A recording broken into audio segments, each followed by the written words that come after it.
Each of you carries within yourself a moral compass, shaped by family, culture, religion, and personal experience. But have you ever stopped to ask, where did these beliefs come from? Are they universally true? Are there moral facts as concrete as mathematical theorems, or is morality simply a human construction, as variable as fashion trends? These are not merely academic questions gathering dust in philosophy textbooks. These are the questions that have sparked revolutions, toppled empires, and continue to shape every significant decision in your personal and professional lives. When a doctor decides whether to tell a patient a devastating diagnosis, when a politician weighs the needs of the few against the many, when you decide whether to return a wallet found on the sidewalk, you are engaging with 2,500 years of ethical thought, whether you realize it or not. What we embark upon today is nothing less than joining the greatest conversation in human history. Picture, if you will, a vast amphitheater stretching across millennia. In the front rows sit Aristotle and Confucius debating the nature of virtue. Behind them, medieval scholars like Thomas Aquinas wrestle with divine command theory. The Enlightenment philosophers, Kant with his rigid categorical imperatives, Mill with his utilitarian calculus, occupy the middle sections, while modern thinkers like Sartre, Rawls, and Singer continue the debate in the contemporary rows. And now today, you take your seat in this grand amphitheater. You are not passive observers but active participants in this ongoing dialogue about how we ought to live. You might ask, Professor, why should I care about what philosophers thought centuries ago? Here's why. We live in an age of unprecedented moral complexity.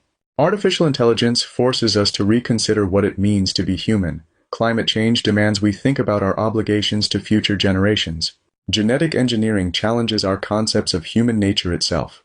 The global economy raises questions about justice and inequality that would have astounded our ancestors. Yet the fundamental questions remain unchanged. What do we owe each other? What is justice? What is the good life? How should we treat those different from ourselves? These eternal questions require not just gut reactions, but the sophisticated tools of ethical reasoning that generations of thinkers have refined. We'll begin with the ancient Greeks, who first asked whether virtue could be taught and whether there are absolute moral truths. We'll journey through different cultural traditions, examining how Confucian role ethics differs from Kantian duty-based morality, how Buddhist compassion philosophy contrasts with Western individualism. We'll grapple with the three great traditions of Western ethics: virtue ethics, which asks, what kind of person should I be? Deontological ethics, which demands, what is my duty? And consequentialism, which calculates, what will produce the best outcomes? Each offers profound insights, and each has blind spots that the others illuminate. But this isn't merely an intellectual exercise. I want you to bring your whole selves to this inquiry. Your doubts, your convictions, your moral dilemmas, they all belong here. Philosophy isn't about learning the right answers from dusty authorities. It's about developing the intellectual courage to examine your own beliefs, to question what you've taken for granted, and to engage seriously with ideas that might challenge everything you thought you knew. Some of you will leave this course with your fundamental beliefs intact but better understood and more carefully reasoned. Others will find their worldview transformed. Both outcomes are victories. What matters is that you engage authentically with these ideas. Remember this as we begin. Ethics isn't an abstract game played by academics. The philosophers we'll study weren't writing for tenure committees, they were trying to answer the most pressing questions of human existence. Aristotle was tutoring Alexander the Great on how to rule justly. Confucius was advising leaders on how to create harmonious societies. Martin Luther King Jr. drew on centuries of ethical thought to argue for civil rights. Your engagement with these ideas will shape how you treat your family, conduct your career, participate in your community, and vote in elections. The person you become, the choices you make, the impact you have on the world, all of this will be influenced by how seriously you take this ancient and ongoing conversation about right and wrong. So let us begin with humility and excitement. Humility, because we're engaging with some of the greatest minds in human history and grappling with questions that have no easy answers. Excitement, because we're about to discover frameworks for thinking that will serve you for the rest of your lives. In the next lecture, we'll meet Socrates in the marketplace of Athens, listening as he demonstrates that the path to wisdom begins with admitting what we don't know. But for today, I leave you with this thought. You already are ethical beings. making moral choices every day. The question is whether you'll do so thoughtfully or unreflectively with sophisticated tools or crude intuitions. The landscape of ethical philosophy awaits. Let us explore it together. Before we dive deeper into our philosophical journey, let's establish what we mean when we speak of ethics. Think of ethics as having three interconnected dimensions, like the legs of a sturdy tripod. Remove any one, and the entire structure becomes unstable. Ethics is, at its core, the examination of foundational principles that guide human conduct. But what do I mean by foundational? Imagine you're an architect designing a skyscraper. You don't start with the penthouse. You begin with bedrock, with principles so fundamental they can bear the weight of every decision that follows. These moral principles are our bedrock. When we ask, should I lie to protect someone's feelings? We're not just asking about this specific situation. We're probing deeper questions. Is honesty an absolute good? Do intentions matter more than outcomes? What do we owe each other as human beings?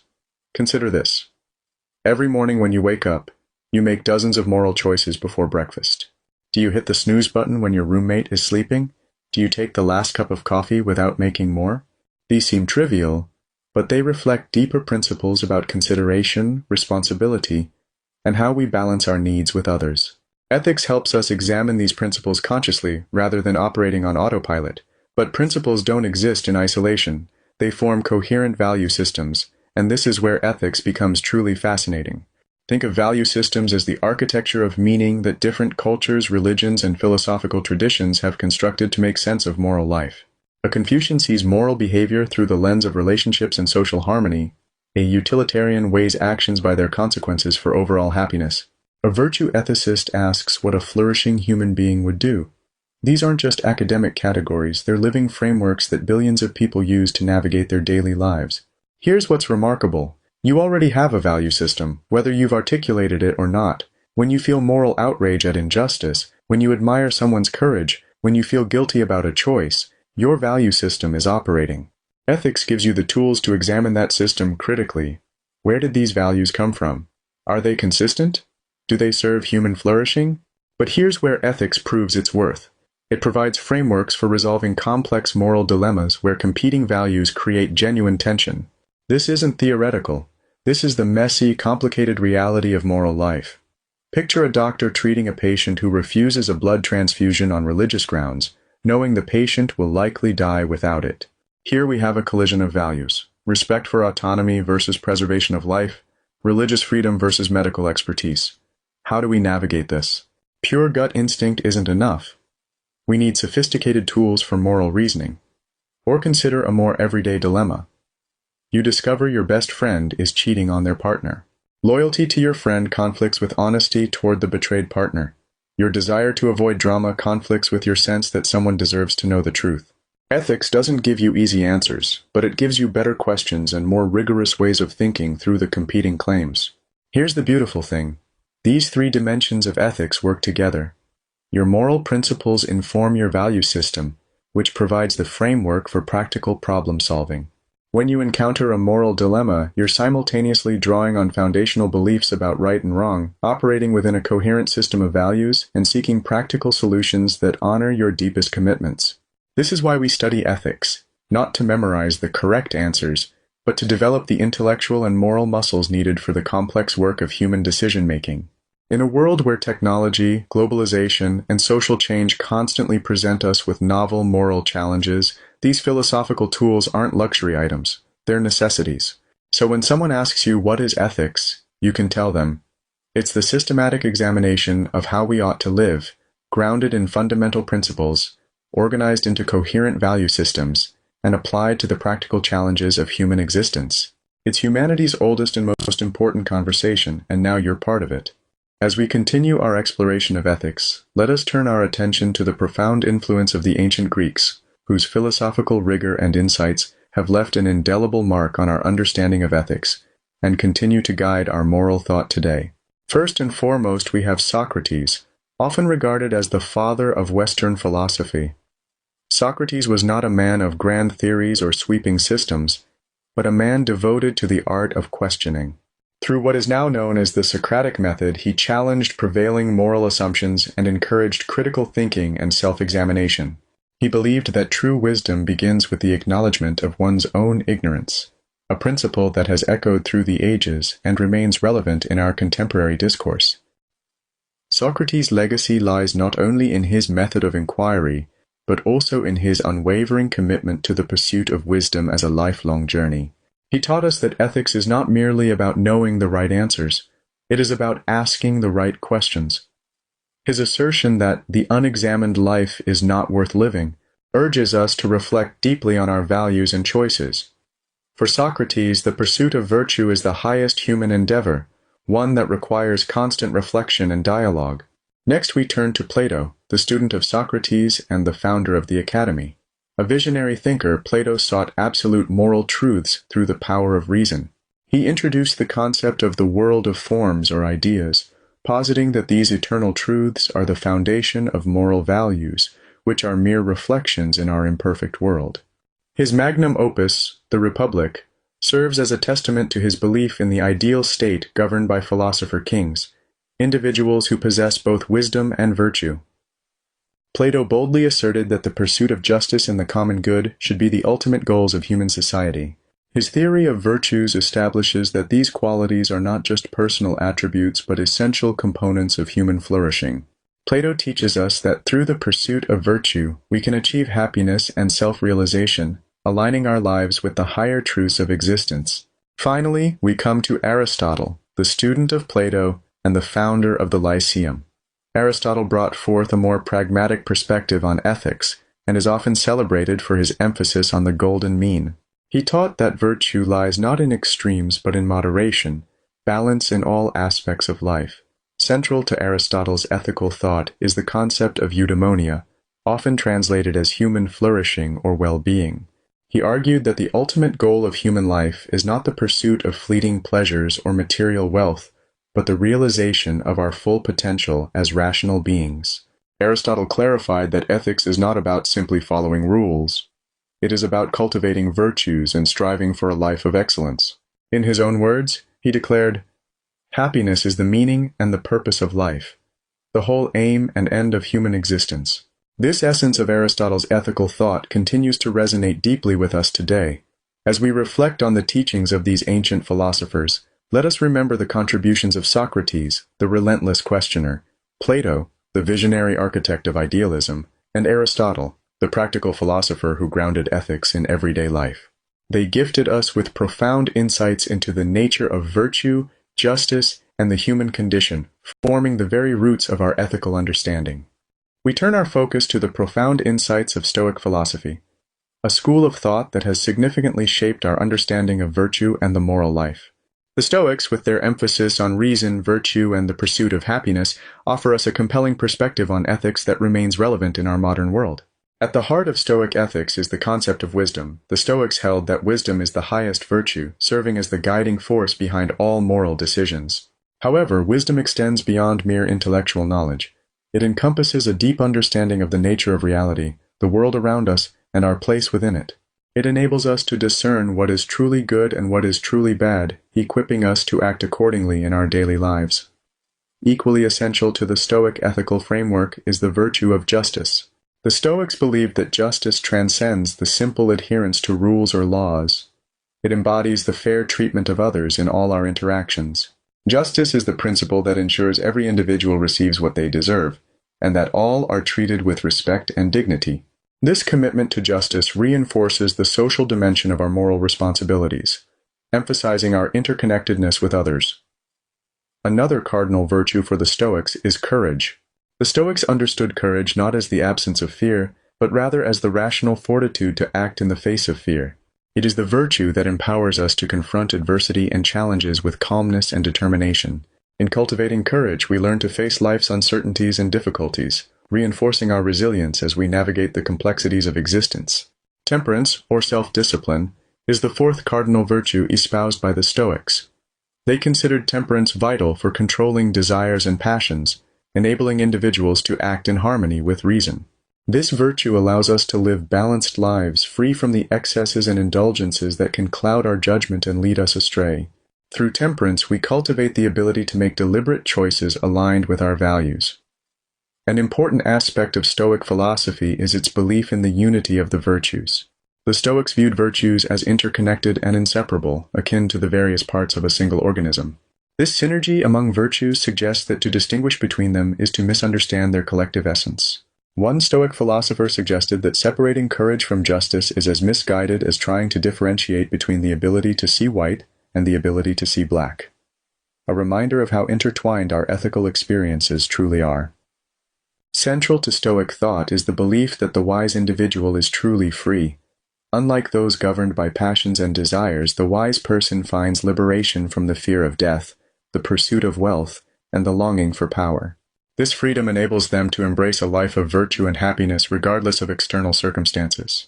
The Stoics assert that genuine freedom comes from within, through mastery of oneself and a steadfast commitment to ethical principles. Finally, the Stoics firmly believed in the pursuit of happiness. They contended that happiness is not merely a fleeting emotion, but a state assured through the practice of virtue. The wise individual, according to Stoic philosophy, is the happiest of all, finding joy not in external achievements, but in a life lived in accordance with ethical ideals. They teach us that true happiness is linked inexorably to our moral choices and the pursuit of virtue.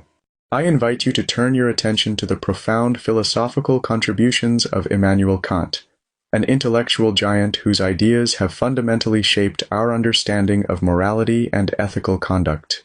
Kant's deontological ethics, anchored in the principle of the categorical imperative, provides us with a robust and rigorous framework for making moral decisions. At the core of Kant's ethical philosophy lies the concept of the categorical imperative. Unlike a hypothetical imperative which is contingent upon a desired outcome predetermined by our rational will, the categorical imperative is an unconditional command, one that holds universally valid for all rational beings. Kant posited that this imperative is self-legislated by each rational individual, forming the foundation of moral obligation. It is a principle that demands unwavering adherence to maxims that can be universally applicable to all rational agents. The first formulation of the categorical imperative states, "Act only according to a maxim by which you can at the same time will that it shall become a universal law." This essential tenet urges us, when considering our actions, to reflect on the implications if everyone were to act in the same manner. For instance, let us consider the inclination to borrow money without the intention of repayment. If we were to entertain this thought, we must ask ourselves, what kind of world would it be if such behavior were common? Would it engender trust and fairness among individuals, or would it lead to chaos and betrayal? The answer, as Kant believed, is clear. Such actions would render our social fabric untenable. Consequently, we must refrain from engaging in them. In addition to this formulation, Kant provides another crucial expression of the categorical imperative.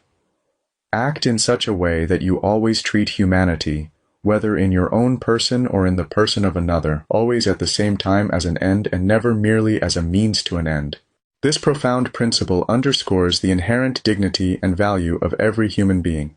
Kant asserted that individuals should never be reduced to mere tools or resources for our own purposes. They are ends in themselves, deserving of respect and consideration. This perspective fosters a moral obligation to treat others with honor and integrity, emphasizing our interconnectedness as human beings. Central to Kant's ethical framework is the idea of universal laws.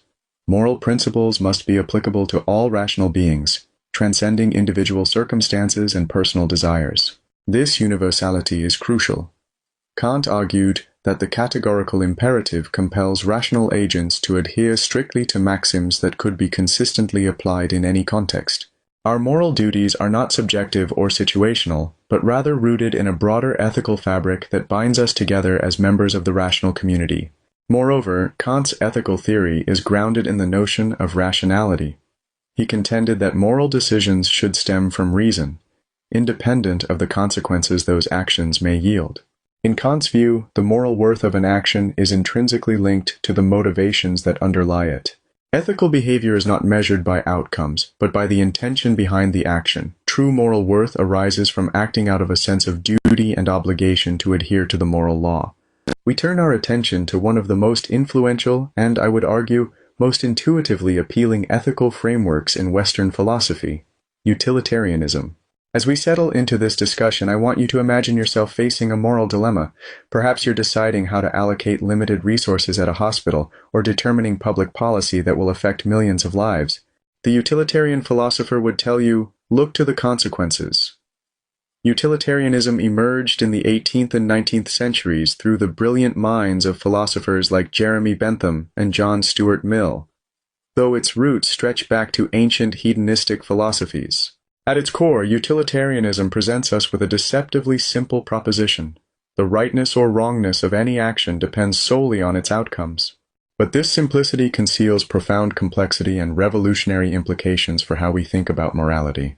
The fundamental principle that guides utilitarian thinking is what we call the greatest happiness principle, or the principle of utility. This principle demands that we measure outcomes carefully and systematically. When faced with any ethical choice, the utilitarian asks, what are all the possible consequences of each available action? We must map out these consequences like a careful scientist, considering not just immediate effects but ripple effects that extend far into the future. This is no casual speculation. It requires rigorous analysis of cause and effect chains. Once we have identified these consequences, we move to the second crucial step. We must maximize happiness or well-being. But notice how radical this demand really is. The utilitarian is not asking you to maximize your own happiness, or even the happiness of your loved ones. The moral imperative is to choose the action that produces the greatest amount of good for the greatest number of people. This is a fundamentally egalitarian vision. In the utilitarian calculus, your happiness counts for exactly as much as anyone else's, no more and no less. This brings us to perhaps the most challenging aspect of utilitarian ethics. We must consider everyone affected by our actions equally. The happiness of a stranger on the other side of the world weighs just as heavily in our moral calculations as the happiness of our closest friend. The utilitarian framework recognizes no special obligations based on relationships, nationality, or proximity. It is a cosmopolitan ethics that takes seriously the fundamental equality of all human beings. Consider how this plays out in practice. If you're deciding whether to donate money to a local arts program or to an international charity that provides clean water to villages in developing countries, the utilitarian calculation would likely point toward the water charity. Why? Because clean water prevents disease and death, creating enormous increases in well-being, while arts programs, however valuable culturally, produce more modest gains in overall happiness. This can feel counterintuitive, even cold, but it reflects the utilitarian's unwavering commitment to impartial benevolence. The beauty of utilitarian ethics lies partly in its apparent objectivity. Unlike other ethical systems that rely on intuitions about duties or virtues, utilitarianism promises to give us clear, measurable criteria for moral decision-making. If we can quantify happiness or well-being, and many contemporary utilitarian philosophers believe we can, then ethical questions become, in principle, matters of careful calculation rather than subjective judgment.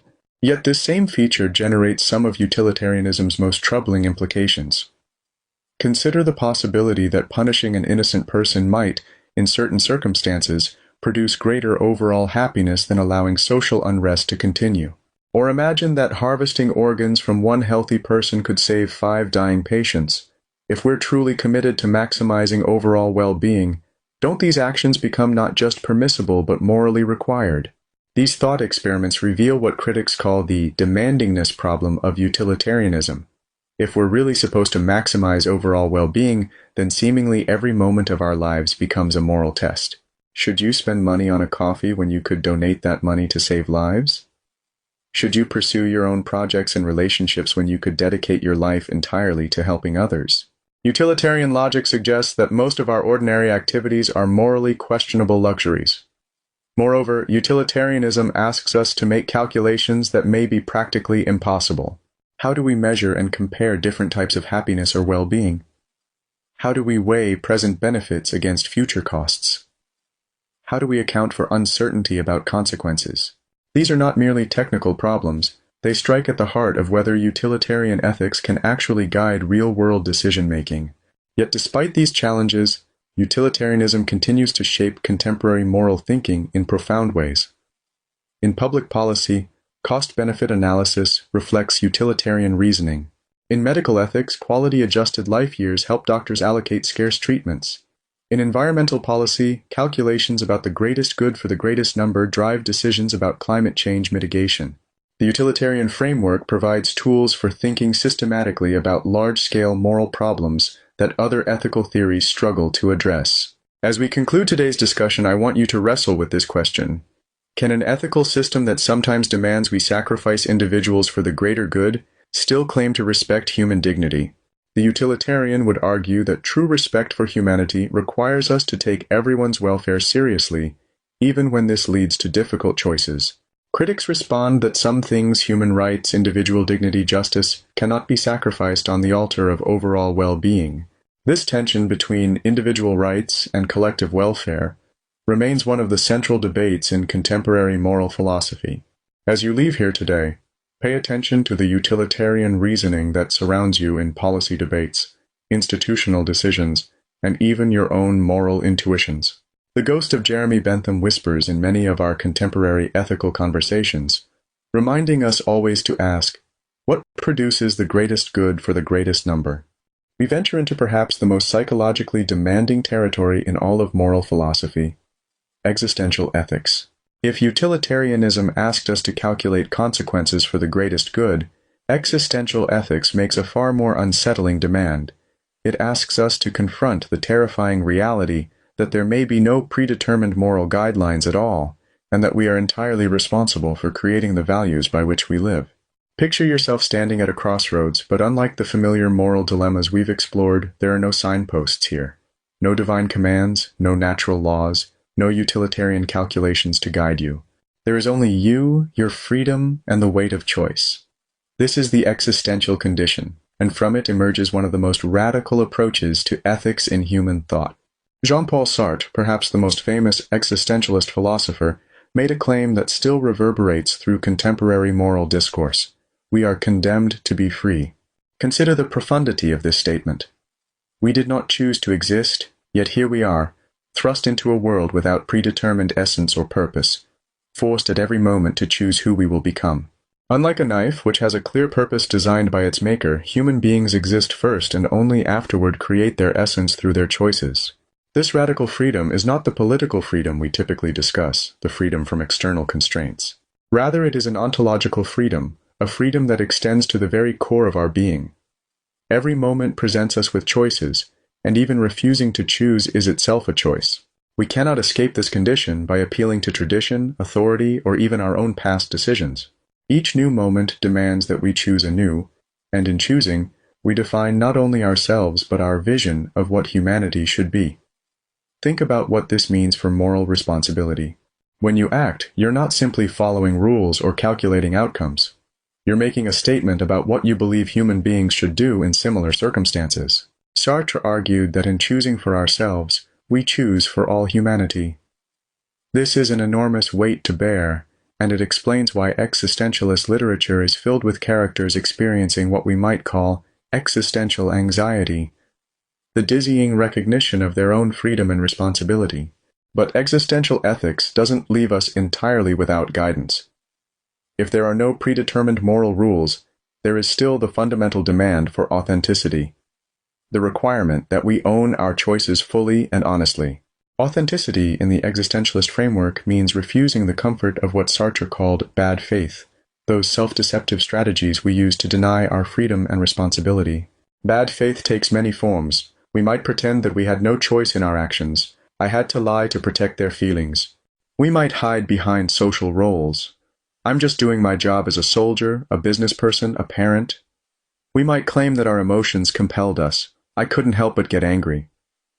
But the existentialist sees through these evasions. Even when external pressures are real, we always retain the freedom to choose our response, and denying this freedom is a form of moral cowardice. Consider the famous example of the waiter who loses himself completely in his role, becoming nothing more than the perfect embodiment of waiterness. He moves with exaggerated precision, his gestures theatrical, as if he were playing the role of a waiter rather than simply being one. This, Sartre suggests, is bad faith. The waiter is using his role to escape the anxiety of freedom, pretending that his identity is fixed rather than chosen moment by moment. Authentic existence, by contrast, requires us to acknowledge that we are nothing beyond what we make of ourselves. This might sound nihilistic, but existentialists find it profoundly liberating. If we have no predetermined nature, then we are free to create ourselves according to our own vision. The authentic person takes full responsibility for their choices, acknowledging both their freedom and the weight it carries. The existentialist conception of responsibility extends far beyond our individual actions to encompass our entire way of being in the world.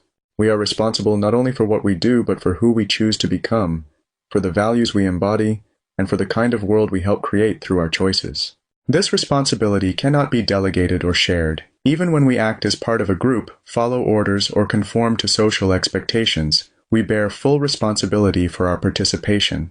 The Nazi officer cannot escape responsibility by claiming he was just following orders. The corporate executive cannot avoid moral accountability by pointing to shareholder pressures. The citizen cannot abdicate responsibility for their society's actions by claiming political powerlessness. But notice how this differs from other ethical frameworks. The utilitarian calculates consequences. The Kantian applies universal principles. The virtue ethicist cultivates character. The existentialist does something more fundamental. They create the very framework within which moral evaluation becomes possible. Each authentic choice establishes values, and these values emerge not from abstract reasoning but from lived commitment. This leads to what might seem like moral relativism, but existentialists resist this interpretation. While they deny that moral values exist independently of human choice, they insist that once we commit to certain values through our actions, we become fully responsible for living according to them.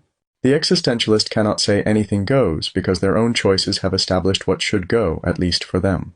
Perhaps the most psychologically demanding aspect of existential ethics is its insistence that we must create meaning in what appears to be a fundamentally meaningless universe.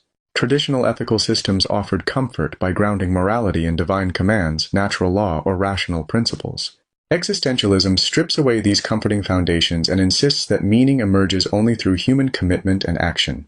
Albert Camus illustrated this through his interpretation of the myth of Sisyphus. Sisyphus was condemned by the gods to push a boulder up a mountain for eternity, only to watch it roll back down each time he reached the summit. This seems like the perfect metaphor for the human condition. We struggle toward goals that ultimately prove ephemeral, in a universe that offers no inherent purpose or meaning. But Camus suggests that we must imagine Sisyphus happy. Why? Because in the moment of walking back down the mountain to retrieve his boulder, Sisyphus is free to choose his attitude toward his task. He can choose to embrace his condition, to find meaning in the struggle itself, to create significance through his own commitment to the task. The meaning doesn't exist independently of Sisyphus. He creates it through his response to his situation. This insight transforms how we think about moral commitment. We don't follow ethical principles because they're objectively true or because they'll lead to good consequences. We commit to certain values because, in committing to them, we create meaning and define ourselves. The civil rights activist doesn't fight for justice because justice is written into the fabric of the universe, but because in fighting for justice they create a world where justice matters and define themselves as someone for whom justice is worth the struggle. While existential ethics emphasizes individual responsibility, it doesn't promote selfish individualism. Our choices always occur in relationship to others, and authentic choice requires us to acknowledge how our freedom intersects with the freedom of others. Sartre spoke of our relationships with others as fundamentally conflicted. We cannot escape the fact that others see us as objects while we experience ourselves as free subjects. Yet this recognition can lead to a more honest and ethical engagement with others. The existentialist rejects both the utilitarian's reduction of others to sources of happiness or suffering and the Kantian's abstract respect for rational beings. Instead, they call for recognition of others as fellow free beings struggling with the same burden of choice and responsibility. This can lead to what we might call an ethics of solidarity, not based on shared interests or rational principles, but on shared recognition of the human condition. Consider how this plays out in concrete relationships. In romantic love, the existentialist rejects both possessive attachment and detached rational commitment. Authentic love involves choosing to commit to another person while fully acknowledging that this choice could be different, that both partners remain free, and that the relationship's meaning emerges from their ongoing mutual commitment rather than from external validation or predetermined roles.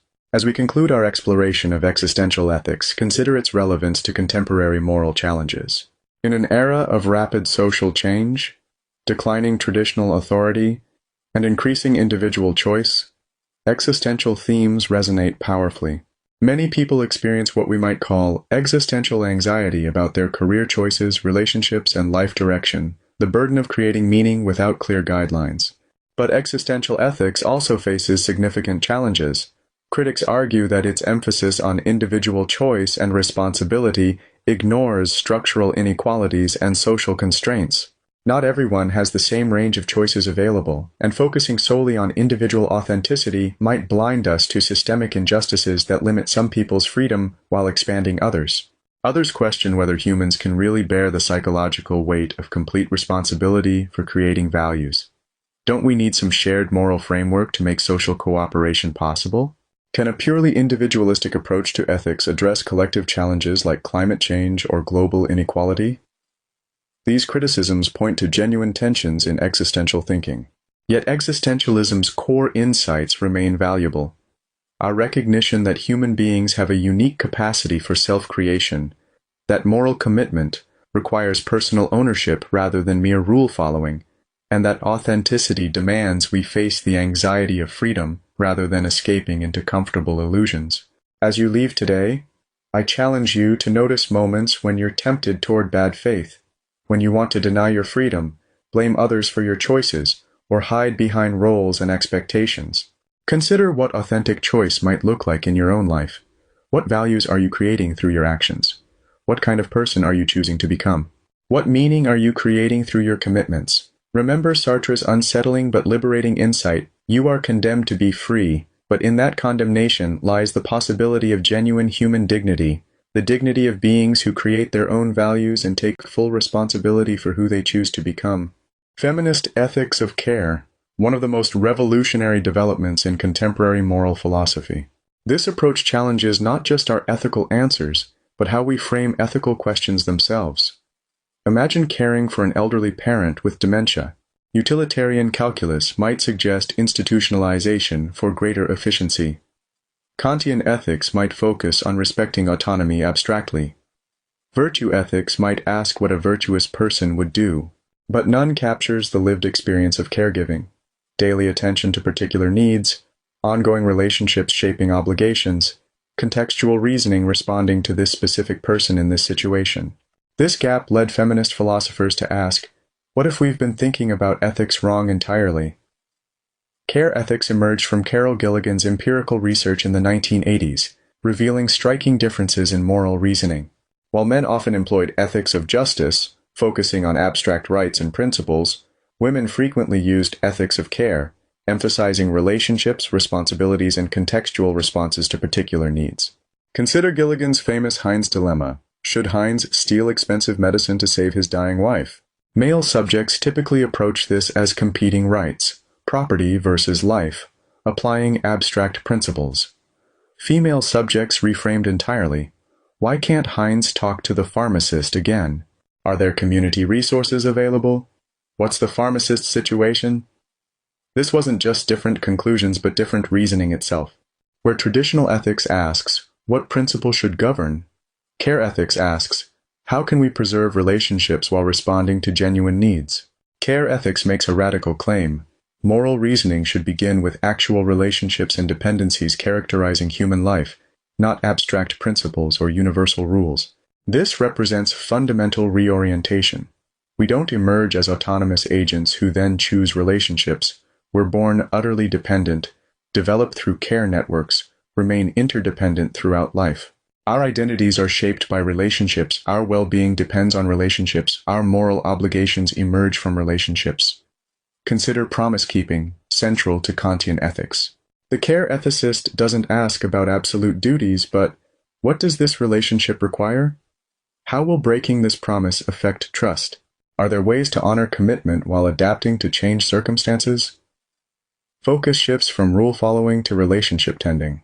Care ethics insists on contextual reasoning, arguing that seeking universal principles systematically distorts moral reasoning by ignoring particular features mattering most for ethical response. Consider a teacher facing student plagiarism.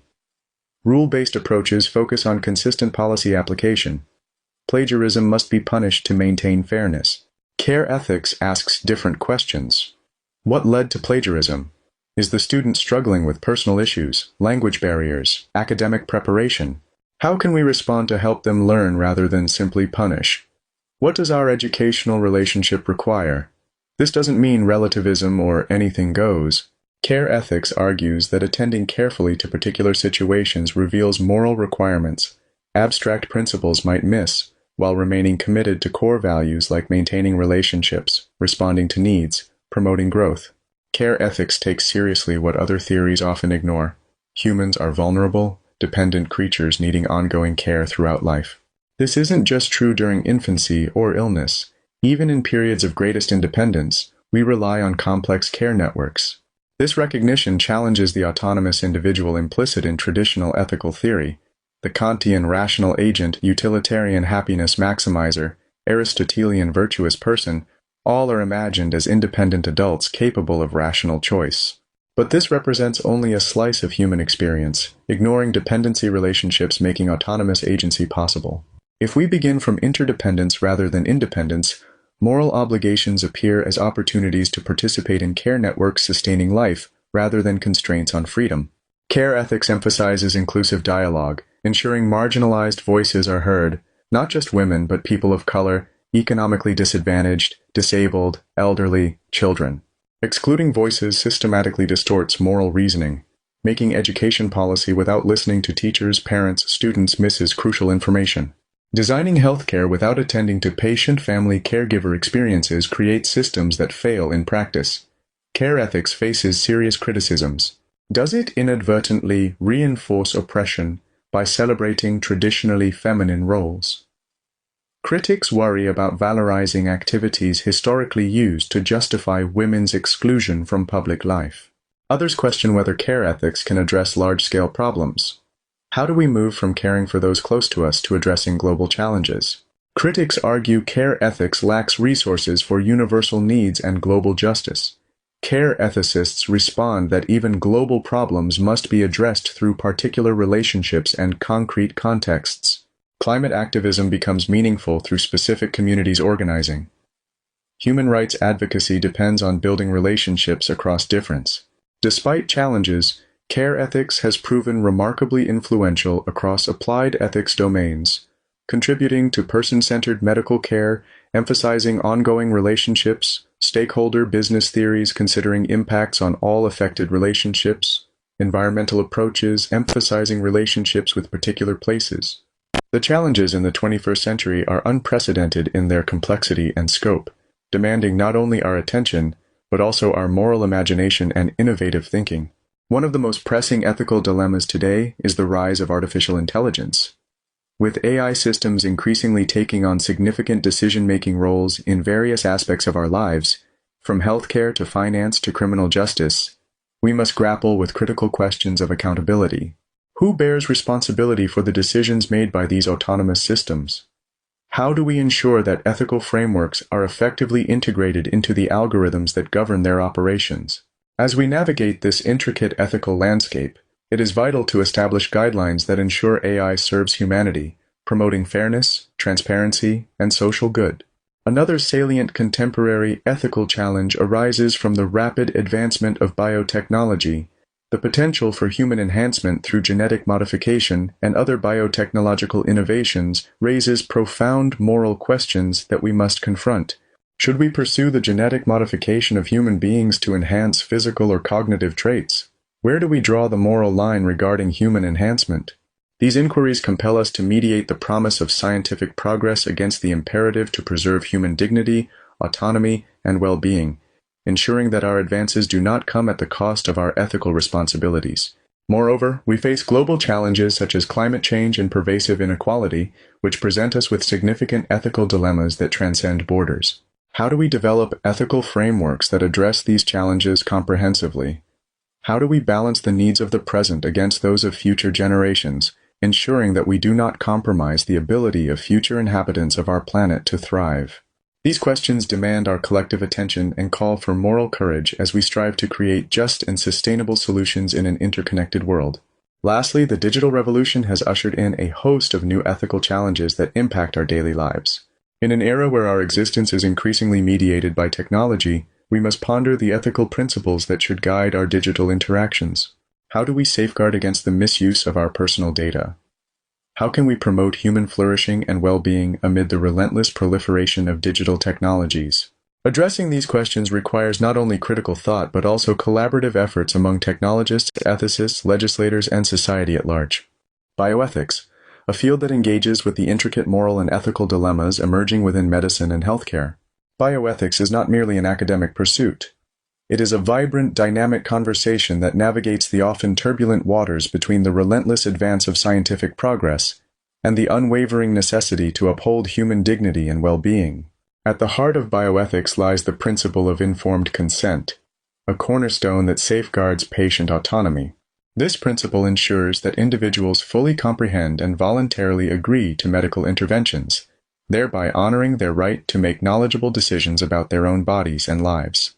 The evolution of informed consent, from a specific doctrine applicable primarily to medical experimentation to a universally applicable and virtually inviolable standard in patient care, serves as a powerful testament to the prioritization of autonomy within bioethical discourse. It reflects a profound respect for individual agency, affirming that patients are not merely subjects of medical authority, but active participants in their healthcare journeys. Resource allocation presents another critical challenge within bioethics. As advancements in medical technologies burgeon, so too does the demand for finite medical resources. This situation compels bioethicists to confront difficult yet essential questions regarding the just distribution of these resources. How do we ensure fairness when resources are limited? This challenge necessitates a careful and nuanced examination of principles such as justice, equality, and the common good. Addressing this issue requires a delicate balance, one that respects both individual needs and community obligations. End-of-life care constitutes yet another area where bioethics exert its vital influence. As medical technologies evolve, so too do the complexities surrounding difficult decisions about treatment withdrawal and assisted dying. Bioethicists must navigate these profound challenges with sensitivity and insight, striving to harmonize the pursuit of quality of life with the imperative to preserve human dignity and autonomy. In this sensitive sphere, the stakes are high, as the decisions made can have profound implications for individuals, families, and society at large. The realm of genetic technologies introduces yet another set of ethical quandaries that demand careful consideration from bioethicists. The potential for genetic modification and enhancement raises significant moral questions regarding the limits of scientific intervention. What boundaries should we establish within this rapidly advancing field? As we explore these frontiers, bioethicists are tasked with the essential responsibility of balancing scientific progress with the imperative to maintain human dignity and well-being. The dialogue surrounding these technologies must involve a diverse array of perspectives to ensure that ethical considerations are woven into the fabric of innovation. Environmental ethics is a vibrant and dynamic field dedicated to addressing the intricate moral dilemmas that arise from our complex relationship with the environment. At the heart of environmental ethics lies the profound recognition of the intrinsic ecological value of natural systems. Environmental ethicists assert that these systems possess worth in and of themselves, rather than merely serving as means to fulfill human desires. This paradigm shift fundamentally challenges us to rethink our interactions with the natural world and to cultivate a more harmonious and sustainable relationship with it. This recognition compels us to see ourselves as stewards of the earth, entrusted with the responsibility to protect and preserve its diverse ecosystems. A critical area of focus within environmental ethics is the principle of intergenerational justice. This principle posits that we bear a moral obligation to safeguard the planet's resources for future generations. This ethical stance encourages us to transcend our immediate interests, prompting us to deliberate on the long-term implications of our actions. Reflecting on our responsibilities to those yet unborn invites us to consider sustainable practices that will ensure their well-being, challenging us to leave behind a world that is life-affirming and rich in opportunities. Sustainable living forms another essential aspect of environmental ethics. Ethicists in this field advocate for lifestyles that actively minimize environmental harm, urging us to critically examine our consumption patterns and resource use. This principle encourages us to reconsider our daily choices, be it in our diets, our use of energy, or our transportation habits, and to adopt practices that demonstrate a commitment to environmental stewardship. By embracing sustainable living, we not only protect the environment but also enrich our own lives, fostering a deeper connection to the world around us. Moreover, environmental ethics seeks to broaden our moral community to encompass non-human beings. It posits that ethical considerations should extend beyond human interests to include the intrinsic worth of animals, plants, and entire ecosystems. This principle of expanded moral community challenges us to rethink our place within the biosphere and to advocate for the rights of non-human entities to exist and flourish. Recognizing their intrinsic value fosters a sense of kinship with all living beings and enriches our ethical perspectives, encouraging us to protect the biodiversity that sustains our planet. Professional ethics is a dynamic and multifaceted field, one that seeks to address the intricate moral and ethical dilemmas that arise in the context of professional practice. At the heart of professional ethics lies the recognition of core ethical values that guide professional conduct. These values are the foundation upon which professionals build their relationships with clients, patients, colleagues, and the public. The core values of professional ethics vary depending on the profession, but they often include principles such as beneficence, non-maleficence, autonomy, justice, confidentiality, and responsibility. These values are not merely abstract principles. They are the very fabric of professional conduct. One of the key areas of professional ethics is the consideration of common dilemmas that professionals face. For instance, in the field of medicine, professionals must navigate complex decisions related to beneficence, non-maleficence, and autonomy. They must balance the need to do good and avoid harm with the need to respect the autonomy of their patients. In the field of law, professionals must grapple with dilemmas related to justice, confidentiality, and advocacy. They must balance the need to seek justice with the need to protect the confidentiality of their clients and the need to advocate for their clients' interests. Another significant area of professional ethics is the consideration of conflicts of interest. Professionals often face situations where their personal interests conflict with their professional obligations. For instance, in the field of business, professionals must navigate dilemmas related to transparency, fairness, and responsibility. They must balance the need to maximize profits with the need to act fairly and responsibly. In the field of journalism, professionals must grapple with dilemmas related to truth, independence, and accountability. They must balance the need to seek the truth with the need to maintain independence and accountability. Digital ethics is a vibrant and dynamic arena, one that strives to balance the pursuit of technological innovation with the preservation of privacy, autonomy, and human dignity. At the very core of digital ethics lies the recognition of privacy concerns. Privacy is a fundamental human right, integral to our autonomy and dignity. Yet the increasing reliance on digital technologies has raised profound questions about how we protect personal information in an era where data breaches and exploitation are becoming alarmingly common. Recent surveys indicate that a significant percentage of individuals express concern over their digital privacy, underscoring the urgent need for frameworks that protect sensitive data. The exposure of personal information in major data breaches serves as a stark reminder of the vulnerabilities inherent in our digital lives, highlighting the critical importance of safeguarding personal data. Surveillance is another key issue within the realm of digital ethics. The constant monitoring of our online activities raises vital questions about the equilibrium between security and privacy. While digital surveillance can serve protective purposes, safeguarding individuals and society from various threats, it can also infringe upon personal freedoms and autonomy. Digital ethics seeks to navigate these competing interests, advocating for a balanced approach that respects individual rights while acknowledging the legitimate need for security measures in our interconnected world. Consent issues further complicate the landscape of digital ethics. As digital technologies become omnipresent in our daily lives, the question of informed consent takes on unprecedented significance. Many users often skim or neglect to read the lengthy terms of service agreements, leading to situations where personal data is misused without proper consent.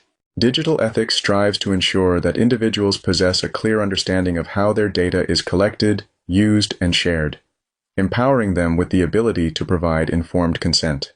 The challenge is to cultivate a culture of transparency and accountability among digital platforms, fostering an environment where users are genuinely informed participants in their own digital narratives. Psychology, a discipline dedicated to understanding the cognitive and emotional structures that underpin moral decision-making. Moral psychology is a vibrant and dynamic field, striving to harmonize the pursuit of rational decision-making with a deep recognition of the emotional foundations that shape our moral judgments. At the heart of moral psychology is the critical recognition that our emotional responses are foundational to how we make moral decisions. Research in neuroscience has illuminated the fact that when we confront moral dilemmas, the emotional centers of our brains often engage before rational processing takes place. This finding underscores the significance of emotion in shaping our moral judgments and indicates that our ethical decisions are not solely the product of cold, clinical reasoning. They are deeply intertwined with our feelings, fears, and intuitions. Understanding this emotional engagement helps us appreciate the complexity of moral decision-making and the ways in which it is influenced by our emotional states. Another key area of focus within moral psychology is the exploration of cognitive biases. Our moral reasoning is frequently shaped by unconscious biases and heuristics, mental shortcuts that can distort ethical judgments. These biases may lead us to make decisions that not only serve our interests poorly but also compromise fairness and justice towards others. Moral psychology strives to identify these biases and develop strategies to mitigate their effects, enabling us to approach moral decision-making with greater clarity and integrity. By honing our awareness of these biases, we can work towards more accurate and equitable moral reasoning. Equally important is the understanding of social influence within moral psychology. Our sense of right and wrong is robustly shaped by the social context in which we find ourselves and the cultural narratives we encounter. Moral psychology seeks to unravel how these social influences impact our moral judgments and decisions, guiding us to shape more just and equitable moral frameworks. By recognizing the powerful role that society and culture play in ethical considerations, we can strive to counterbalance unjust norms and foster more equitable notions of morality. We explore one of philosophy's most urgent challenges, developing ethical frameworks that can address our interconnected world's moral problems while respecting cultural diversity. Global ethics asks fundamental questions. Are there universal moral truths that apply across all cultures? Can we develop shared ethical standards without imposing Western values on non-Western societies? How do we balance respect for cultural difference with protection of human dignity? The modern human rights framework emerged from the ashes of World War II, when the international community confronted the horrific consequences of moral relativism taken to extremes. The 1948 Universal Declaration of Human Rights represented an unprecedented attempt to articulate shared moral standards transcending national, cultural, and religious boundaries. But this universalist project immediately faced challenges. Critics argued that universal human rights reflected specifically Western liberal values, individual autonomy, political freedom, economic rights, while ignoring non-Western priorities like community harmony, family obligations, or spiritual development. How can rights be truly universal if their very conception emerges from particular cultural traditions? Consider the tension between individual rights and collective responsibilities. Western human rights discourse emphasizes individual freedoms, speech, religion, political participation. But many non-Western cultures prioritize social harmony, family unity, and community welfare. When these values conflict, which should take precedence? Is the Western emphasis on individual autonomy itself a cultural bias masquerading as universal truth?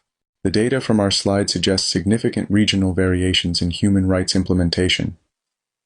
Western Europe and North America score highest on standard human rights measures, while Sub-Saharan Africa, the Middle East, and parts of Asia score lower. But we must ask, do these measures reflect genuine moral progress or cultural imperialism? Are we measuring universal human flourishing or conformity to Western liberal ideals? Cultural relativists argue that moral standards are entirely context-dependent. What counts as right or wrong varies completely across cultures, and there are no universal moral truths. Female circumcision, arranged marriages, authoritarian governance. These practices may be wrong by Western standards, but legitimate within their cultural contexts. Attempting to impose universal rights violates cultural sovereignty and represents a form of moral colonialism. But this relativist position faces serious challenges. If all moral standards are culturally relative, on what grounds can we criticize any practice, no matter how harmful? The Nazi Holocaust was consistent with Nazi cultural values. Does this make it morally acceptable? Female genital mutilation causes genuine physical and psychological harm. Should we ignore this suffering out of respect for cultural tradition? This leads to what philosophers call the tolerance paradox.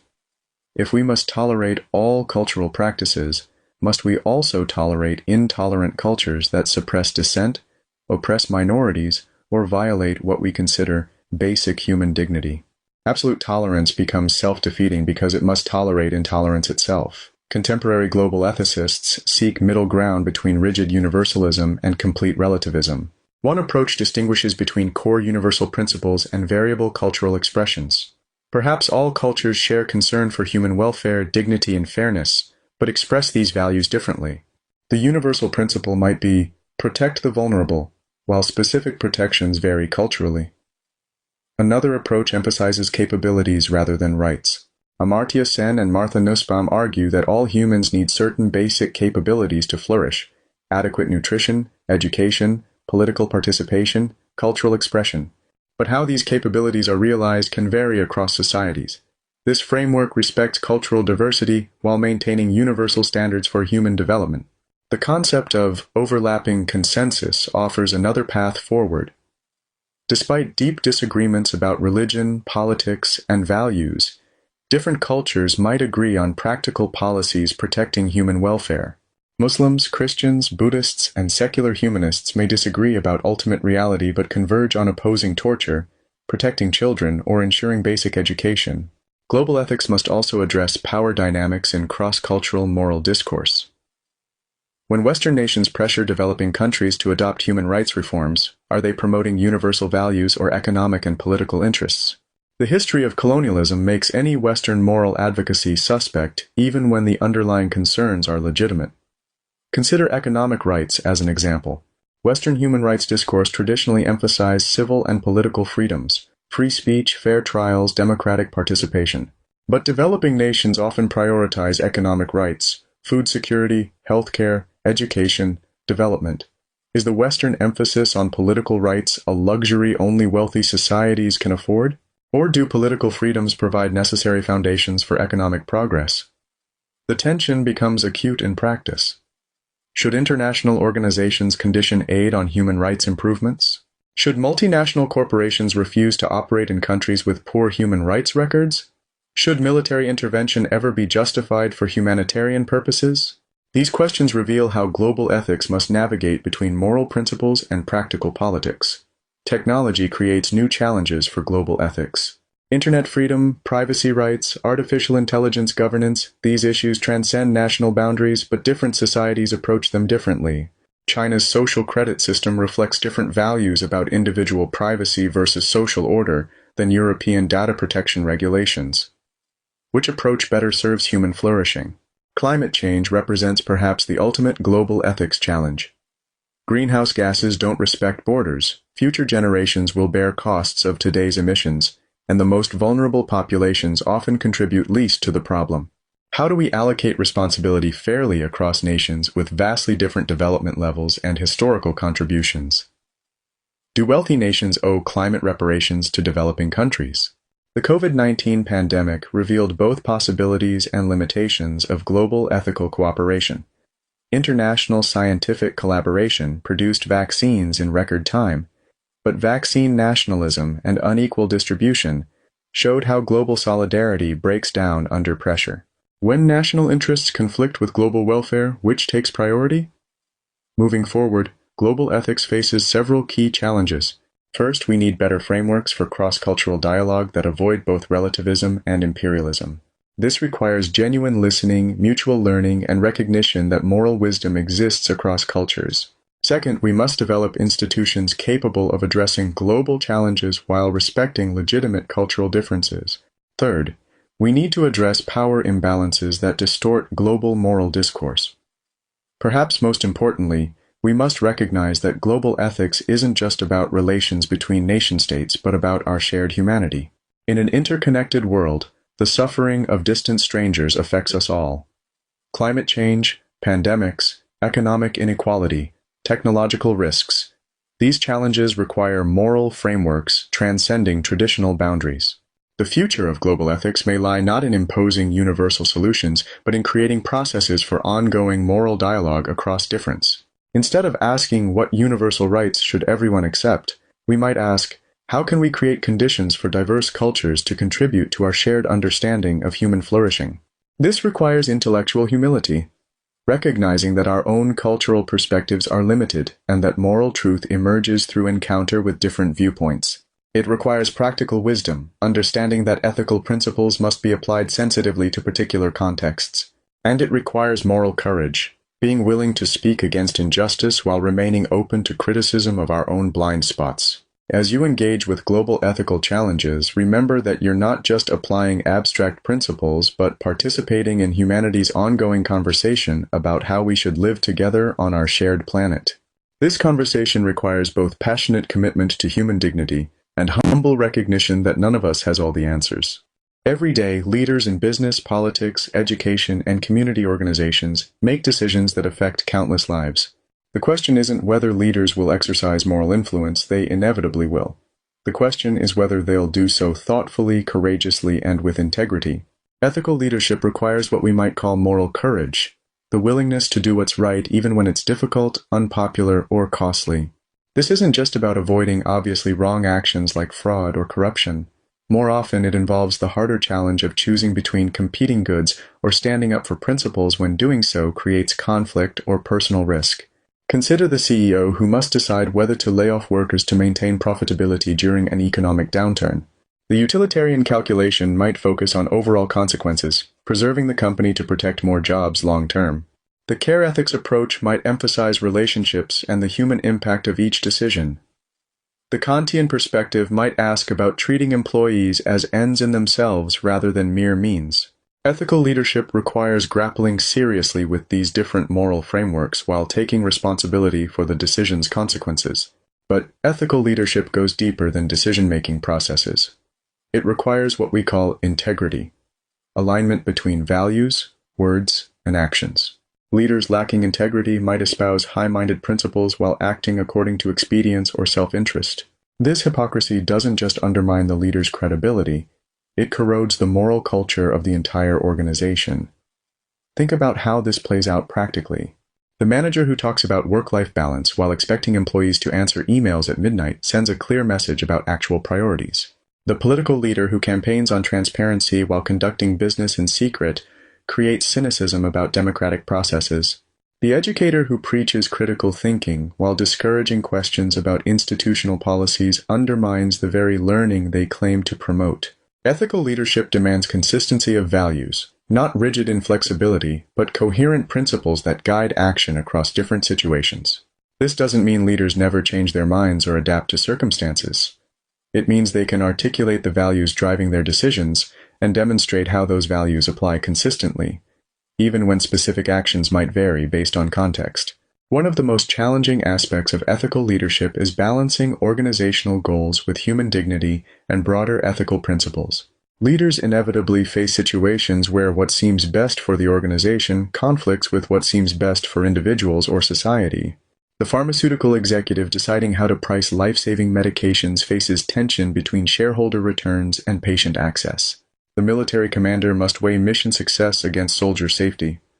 The university administrator balances institutional reputation against individual student needs.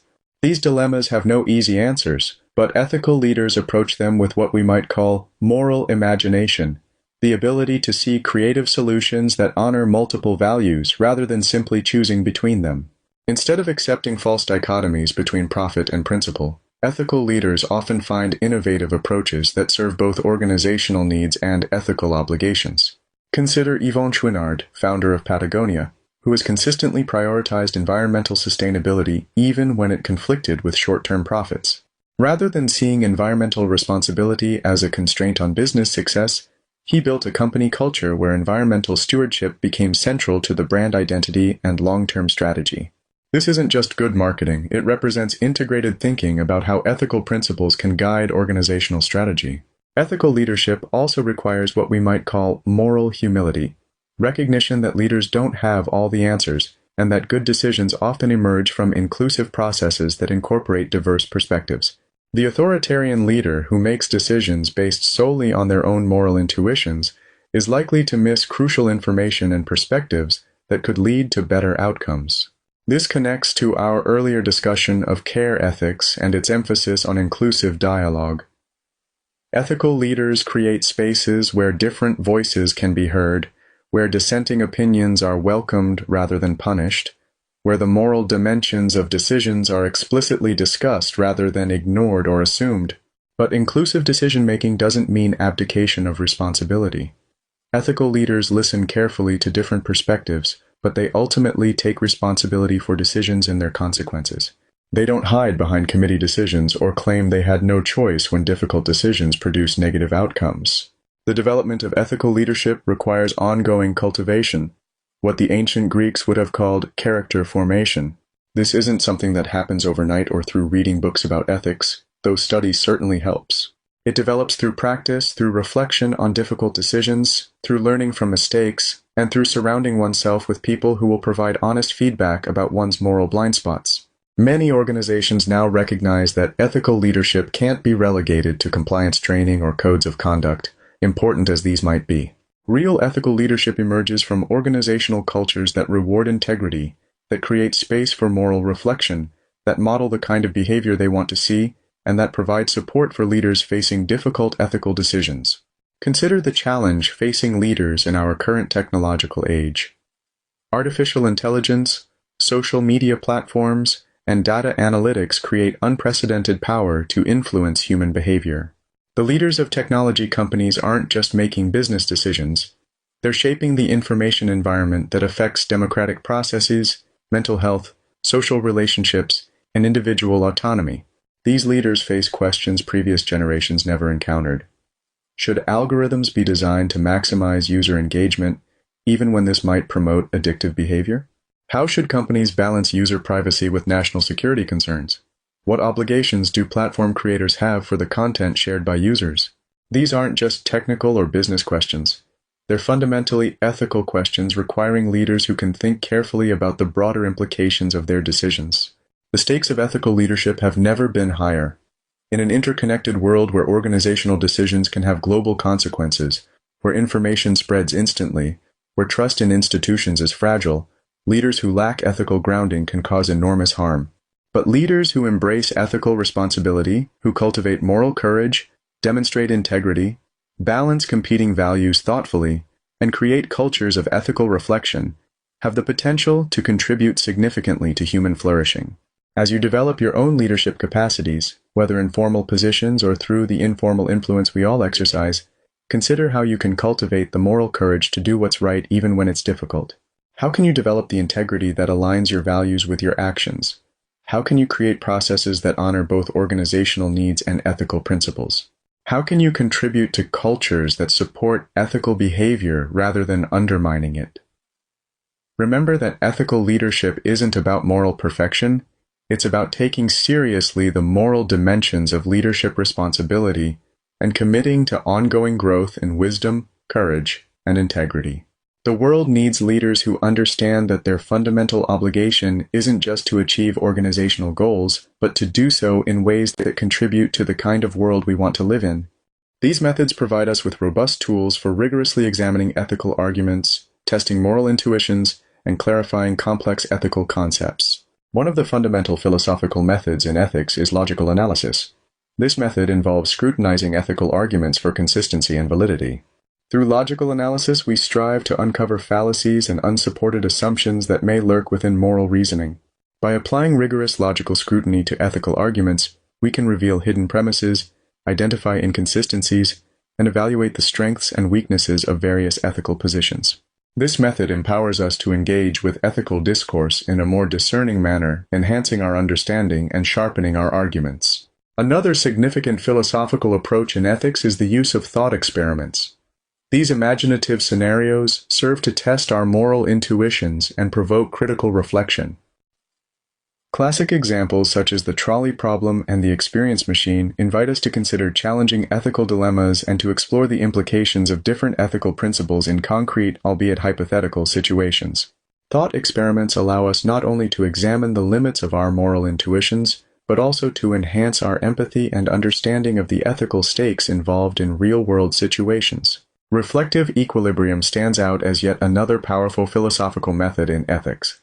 This process involves striving for coherence between our moral intuitions and the principles that underscore them through a process of refinement and adjustment.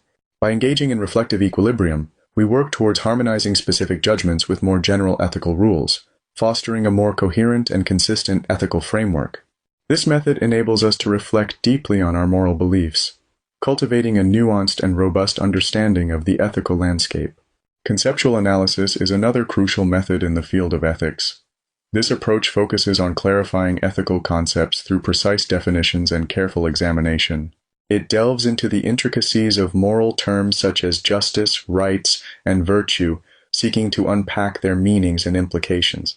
By engaging in conceptual analysis, we deepen our understanding of ethical concepts and develop a more precise and nuanced vocabulary that enhances our moral discourse. This clarity is vital for effective communication and engagement in ethical discussions. A key area of focus for the future of ethical philosophy is scientific integration. As our understanding of the brain and mind deepens through the fields of neuroscience and psychology, these disciplines are increasingly being incorporated into our ethical frameworks. This integration allows us to comprehend the cognitive and emotional foundations of moral decision-making more thoroughly. By combining empirical insights with ethical reasoning, we can develop more effective strategies for promoting ethical behavior and fostering a society that prioritizes moral well-being. Another significant area of focus is cultural synthesis. In our increasingly interconnected and interdependent world, blending Eastern and Western ethical traditions has become essential. This cultural synthesis enables us to draw on the rich ethical insights from diverse traditions, facilitating the development of more comprehensive and inclusive ethical frameworks.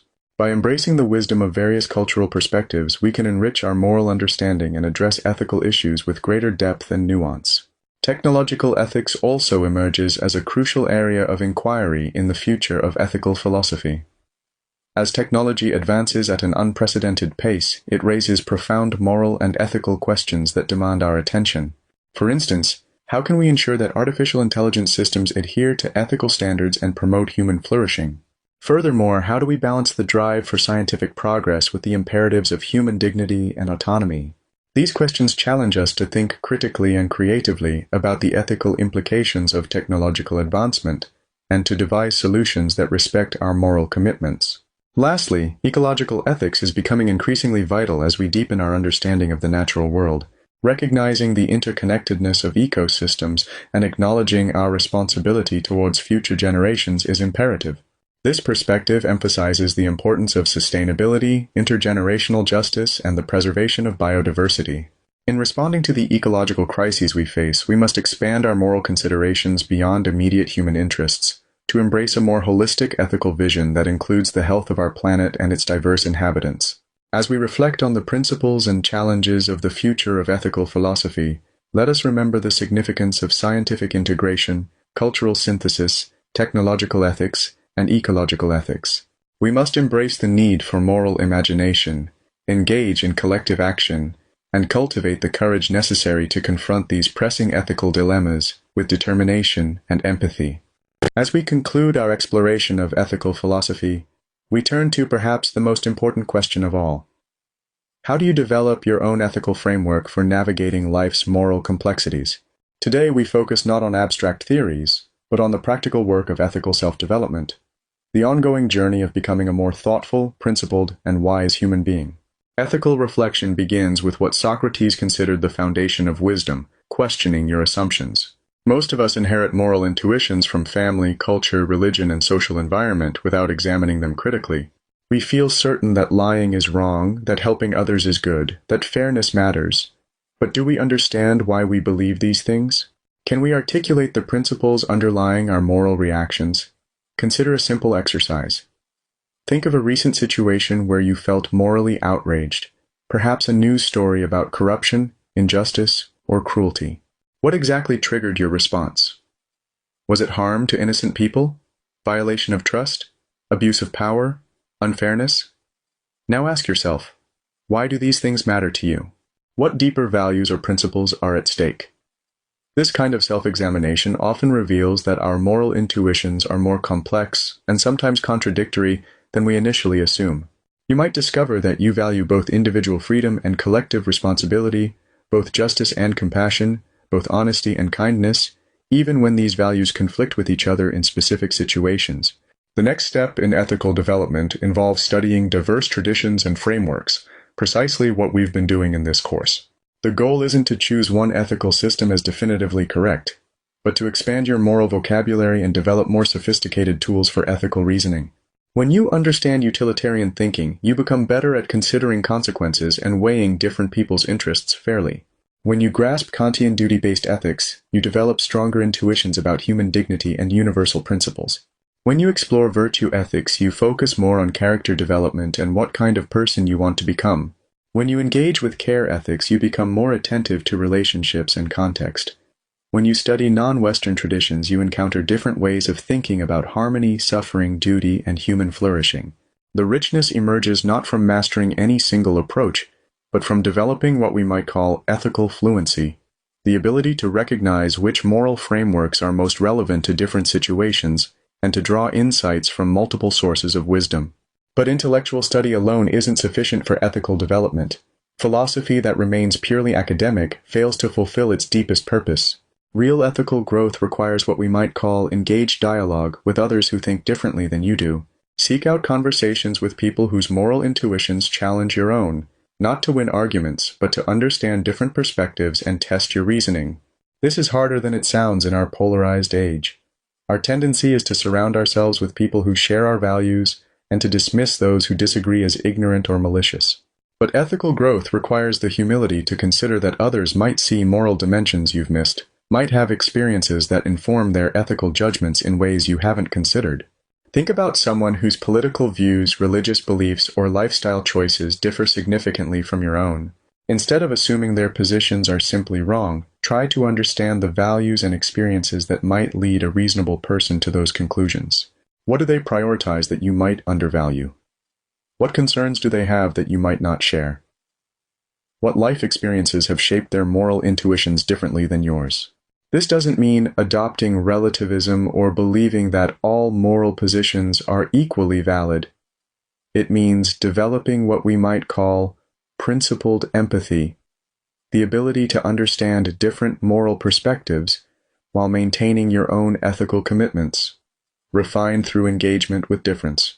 The most crucial aspect of ethical development is applying philosophical insights to real-life situations. Ethics isn't just intellectual exercise, it's practical wisdom for navigating actual moral dilemmas. This requires what Aristotle called phronesis, or practical wisdom, the ability to discern what general principles mean in particular circumstances. Consider how you might apply ethical frameworks to current decisions in your own life. If you're choosing a career, how do you balance personal fulfillment, financial security, family obligations, and social contribution? If you're in a relationship, how do you navigate conflicts between honesty and kindness, individual autonomy, and mutual commitment? If you're a parent, how do you balance protecting your children with allowing them independence to make their own mistakes? These aren't questions with simple answers, but they're questions that benefit from serious ethical reflection. When you face difficult decisions, try consciously applying different ethical lenses. What would utilitarian calculation suggest? What would Kantian respect for persons require? What would virtue ethics recommend for character development? What would care ethics emphasize about relationships? How might different cultural traditions approach this dilemma? This process often reveals that ethical decisions involve tragic choices between genuine goods, rather than simple choices between right and wrong. The parent who must choose between career advancement that would benefit the family financially and staying in a location near aging grandparents faces a genuine moral dilemma. The professional who discovers organizational wrongdoing must weigh loyalty to colleagues against obligations to broader society. The citizen deciding how to vote must balance competing values of individual freedom, collective welfare, economic prosperity, and social justice. Ethical maturity involves accepting that many moral dilemmas don't have perfect solutions, only better and worse approaches given the values you choose to prioritize. This requires developing what we might call moral courage, the willingness to take responsibility for difficult decisions and their consequences rather than avoiding choice or hiding behind others' authority. But ethical reflection is not a solitary journey. We develop morally through community engagement, through service to others, through participation in causes larger than ourselves. Volunteering for organizations you believe in, engaging in community problem-solving, advocating for causes you care about. These activities don't just express your ethical commitments, they deepen and refine them. When you work alongside others to address homelessness, environmental degradation, educational inequality, or social injustice, you encounter the complexity of real-world problem-solving that pure philosophical reasoning can miss. You discover how good intentions can produce unintended consequences, how different stakeholders have legitimate but conflicting needs, how systemic problems require both individual virtue and collective action. This practical engagement often leads to greater ethical sophistication, moving beyond simple moral rules toward nuanced understanding of how ethical principles apply in complex social contexts. Finally, ethical development requires what we might call reflective practice, regularly examining your own moral decisions and their outcomes. When you face moral conflicts, pay attention to your reasoning process. What values did you prioritize and why? How did you balance competing obligations? What were the results of your choices? What would you do differently with hindsight? This kind of moral self-examination helps you identify patterns in your ethical reasoning, recognize your moral blind spots, and develop greater consistency between your stated values and actual behavior.